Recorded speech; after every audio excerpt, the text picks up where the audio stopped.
ആര്യൻ്റെ അടുത്തും അക്ബറിൻ്റെ അടുത്തും നെവിൻ ഇരുന്ന് സംസാരിക്കുകയാണ്. അതായത് എന്തൊരു മൊടയാണ് ഈ ചെറുക്കന്.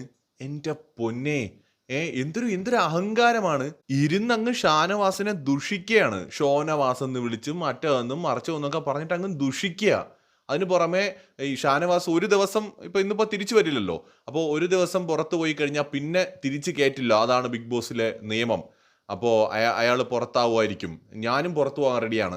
ഇവന്റെ വിചാരം എന്താണെന്നറിയുമോ, ഇവൻ ഭയങ്കര മറ്റേ ഗെയിം ചേഞ്ചർ ആണെന്നാണ്. പുറത്തവന് ഭയങ്കര മറ്റേ ഫാൻ സപ്പോർട്ടാണ്, തേങ്ങയാണ് മാങ്ങയാണെന്നൊക്കെ വിചാരിച്ചുകൊണ്ട് അവിടെ ഇരിക്കുകയാണ്. എൻ്റെ പൊന്നു മോനെ, നിന്നെ സപ്പോർട്ട് ചെയ്തവർ തന്നെയായിരിക്കും ഇന്ന് നിന്നെ ഏറ്റവും കൂടുതൽ വിമർശിക്കുന്നത്. പുറത്തിറങ്ങുമ്പോൾ നിനക്കത് മനസ്സിലാവും.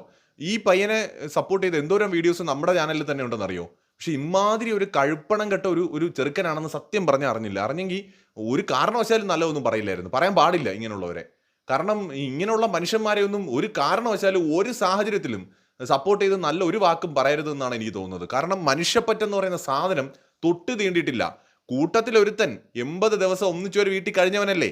എത്ര ദുഷ്ടനോ നല്ലവനോ അല്ലെങ്കിൽ മോശപ്പെട്ട ആളോ എന്തോ ആയിക്കോട്ടെ, അയാൾ നെഞ്ചുവേദന വന്ന് അവിടെ വീഴുന്നു, അയാളെ കൊണ്ടുപോയി ഹോസ്പിറ്റലിൽ അഡ്മിറ്റ് ചെയ്തിരിക്കുന്നു എന്ന് പറയുന്നു.